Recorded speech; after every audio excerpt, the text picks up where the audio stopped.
First night ವಿಡಿಯೋವನ್ನು ಇಟ್ಟುಕೊಂಡು ಹೆಂಡತಿಗೆ ಗಂಡನಿಂದಲೇ ಒಂದು ಬ್ಲಾಕ್ ಮೇಲ್ ಎನ್ನುವಂತಹ ಒಂದು ವಿಚಾರ ಕೇಳಿ ಬರ್ತಾ ಇದೆ. ಈ ಘಟನೆ ಆಗಿರುವಂಥದ್ದು ಬೆಂಗಳೂರಿನ ಅಮೃತಹಳ್ಳಿಯ ಒಂದು ಪೊಲೀಸ್ ಠಾಣಾ ವ್ಯಾಪ್ತಿಯಲ್ಲಿ ನಡೆದಿರುವಂಥದ್ದು. ಫಸ್ಟ್ ನೈಟ್ ವಿಡಿಯೋವನ್ನು ಇಟ್ಟುಕೊಂಡು ಹೆಂಡತಿಗೆ ಗಂಡಾನೇ ಬ್ಲಾಕ್ ಮೇಲ್ ಮಾಡ್ತಾ ಇದ್ದ ಎನ್ನುವಂತಹ ಒಂದು ವಿಚಾರ ಇದು. ಬೆಂಗಳೂರಿನ ಅಮೃತಹಳ್ಳಿ ಪೊಲೀಸ್ ಠಾಣಾ ವ್ಯಾಪ್ತಿಯಲ್ಲಿ ನಡೆದಂತಹ ಘಟನೆ ಇದು. ಅಮೃತಹಳ್ಳಿಯಲ್ಲಿ ವಾಸವಾಗಿದ್ದಂತಹ ಆಂಧ್ರ ಪ್ರದೇಶದ ಸಂತ್ರಸ್ತೆ ಅಂತ ಹೇಳಲಾಗ್ತಾ ಇದೆ. ಆಂಧ್ರ ಪ್ರದೇಶ ಮೂಲದ ಗೋವಿಂದರಾಜನನ್ನ ಕೈ ಹಿಡಿದಿದ್ಲು ಸಂತ್ರಸ್ತೆ. ಆತನ ಹೆಂಡತಿನೇ 1.5 ವರ್ಷದ ಹಿಂದೆ ಗೋವಿಂದರಾಜು ಎಂಬಾತನನ್ನ ಪ್ರೀತಿಸಿ ಮದುವೆಯಾಗಿದ್ಲು ಆಕೆ. ಗೋವಿಂದರಾಜು ಕೆಲಸಕ್ಕೆ ಹೋಗದೆ ಆನ್ಲೈನ್ ಬೆಟ್ಟಿಂಗ್ ಗೇಮ್ಗಳನ್ನು ಆಡ್ತಾ ಇದ್ದ ಅನ್ನುವಂತಹ ಮಾಹಿತಿ ಇದೆ.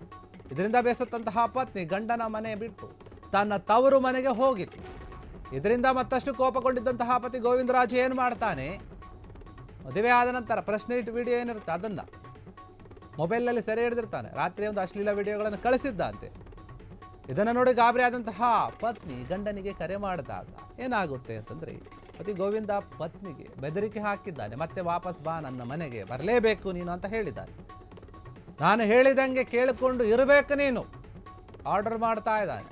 ಇಲ್ಲ ಅಂದರೆ ಇಂತಹ ವಿಡಿಯೋಗಳು ಇನ್ನಷ್ಟು ಸಾಕಷ್ಟು ಇವೆ, ನನ್ನ ಹತ್ರ ಹರಿಬಿಡ್ತೀನಿ ಬೇರೆ ಕಡೆ ಎಲ್ಲ ಸೋಷಿಯಲ್ ಮೀಡಿಯಾದಲ್ಲಿ ಅಂತ ಹೇಳಿ ಬೆದರಿಕೆ ಹಾಕಿದ್ದಾನೆ.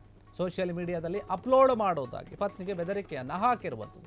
ಪತಿಯ ದುರ್ವರ್ತನೆಯಿಂದ ಬೇಸತ್ತಂತಹ ಪತ್ನಿ ಆತನ ವಿರುದ್ಧ ದೂರು ಕೊಟ್ಟಿದ್ದಾಳೆ ಅಂತ ಹೇಳಲಾಗ್ತಾ ಇದೆ. ಪೊಲೀಸ್ ಠಾಣೆಯಲ್ಲಿ, ಅದು ಅಮೃತಹಳ್ಳಿ ಪೊಲೀಸ್ ಠಾಣೆಯಲ್ಲಿ ದೂರು ಕೊಟ್ಟಿದೆ. ಹೆಂಡತಿಗೆ ಗಂಡನಿಂದಲೇ ಬ್ಲಾಕ್ ಮೇಲ್, ಅದು ಯಾವ ರೀತಿ? ಫಸ್ಟ್ ನೈಟ್ ವಿಡಿಯೋವನ್ನು ಇಟ್ಟುಕೊಂಡು ಈ ರೀತಿಯ ವಿಡಿಯೋಗಳು ನನ್ನ ಹತ್ರ ಇವೆ, ಅಶ್ಲೀಲ ವಿಡಿಯೋಗಳು ಇವೆ, ನಾನು ಇದನ್ನು ಬೇರೆ ಕಡೆ ಹರಿಬಿಡ್ತೀನಿ, ಸಾಮಾಜಿಕ ಅಂದರೆ ಸೋಷಿಯಲ್ ಮೀಡಿಯಾದಲ್ಲಿ ಹಾಕ್ತೀನಿ. ಯಾಕೆ ಅಂದರೆ ಏನೋ ಒಂದು ವಿಚಾರದಲ್ಲಿ ಅವ್ರ ಮಧ್ಯೆ ಮನಸ್ತಾಪ ಬಂದಿರುತ್ತೆ. ಇವರು 1.5 ವರ್ಷದಿಂದೇನೆ ಪ್ರೀತಿಸಿ ಮದುವೆ ಆಗಿರ್ತಾರೆ ಇಬ್ಬರೂ ಕೂಡ.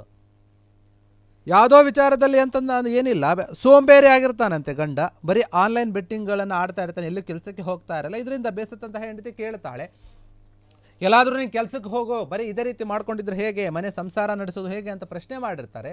ಹೀಗಿರುವಾಗ ಗಂಡ ಎಷ್ಟು ಹೇಳಿದ್ರು ಕೇಳ್ತಿಲ್ಲ ಅಂತ ಬೇಸತ್ತ ಹೆಂಡತಿ ನಾನು ತವ್ರ ಮನೆಗೆ ಹೋಗ್ತೀನಿ ಅಂತ ಹೋಗಿ ಅಲ್ಲೇ ಕೂತಿರ್ತಾಳೆ. ಈತನಿಗೆ ಇನ್ನೂ ಕೋಪ ಬಂದಿರುತ್ತೆ. ಈ ಕಡೆ ಒಂದು ಕಡೆ ಕೆಲಸ ಮಾಡ್ತಿಲ್ಲ ಅಂತ ಬೈದಿರೋದೊಂದು, ಇನ್ನೊಂದು ಬಿಟ್ಟು ಹೋಗಿರೋದೊಂದು, ಎಲ್ಲೋ ಕೂಡ ಸೇರಿಕೊಂಡು ತಲೆ ಕೆಟ್ಟೋಗಿರುತ್ತೆ, ಕೋಪ ಬಂದಿರುತ್ತೆ. ಸರಿ ನೀನು ಹೋಗ್ತೀಯಾ, ಹೋಗು, ನಿನಗೆ ಏನು ಮಾಡಬೇಕು ಮಾಡ್ತೀನಿ ಅನ್ನೋಂಥ ರೀತಿಯಲ್ಲಿ ಏನು ವಿಡಿಯೋಗಳನ್ನು ಈತ ಶೂಟ್ ಮಾಡಿಕೊಂಡು ಇಟ್ಕೊಂಡಿರ್ತಾನೆ ಮೊಬೈಲಲ್ಲಿ. ಆ ವಿಡಿಯೋಗಳನ್ನು ಕಳಿಸ್ತಾನೆ ಹೆಂಡತಿಗೆ, ನೋಡು ಈ ಥರ ವಿಡಿಯೋ ಇದೆ ನನ್ನ ಹತ್ರ, ನಿನಗೆ ಸಂಬಂಧಪಟ್ಟಿದ್ದು ನಮ್ಮಿಬ್ಬರದು. ನೀನೇನಾದರೂ ವಾಪಸ್ ಬರಲಿಲ್ಲ ಅಂದರೆ, ಮನೆಗೆ ಬಂದು ನಾನು ಹೇಳ್ದಂಗೆ ಕೇಳಿಕೊಂಡು ಇರಲಿಲ್ಲ ಅಂತಂದರೆ ಈ ಎಲ್ಲ ವಿಡಿಯೋಗಳನ್ನು ಬೇರೆಯವರೆಲ್ಲ ನೋಡಬೇಕು, ಆ ರೀತಿಯಾಗಿ ಕಳಿಸ್ಕೊಡ್ತೀನಿ, ಆಮೇಲೆ ನಿನ್ನಿಷ್ಟ ಅಂತ ಹೇಳ್ತಾ. ಆ ವಿಡಿಯೋಗಳನ್ನು ನೋಡಿ ಹೆಂಡತಿ ಶಾಕ್ ಆಗ್ತಾಳೆ, ಏನಪ್ಪ ನನ್ನ ಗಂಡನೇ ನನಗೆ ಈ ರೀತಿಯಾಗಿ ಮಾಡ್ತಿದ್ದಾನಲ್ಲ ಅಂತ ಹೇಳಿ ಬೇಜಾರಾಗಿ ಅಮೃತಹಳ್ಳಿ ಪೊಲೀಸ್ ಠಾಣೆಗೆ ಹೋಗಿ ಗಂಡ ಗೋವಿಂದರಾಜು ವಿರುದ್ಧ ಕಂಪ್ಲೇಂಟ್ ಕೊಡ್ತಾಳೆ. ನೋಡಿ ನನ್ನ ಗಂಡ ನನಗೇನೋ ಬ್ಲಾಕ್ ಮೇಲ್ ಮಾಡ್ತಾ ಇದ್ದಾನೆ ಅಂತ.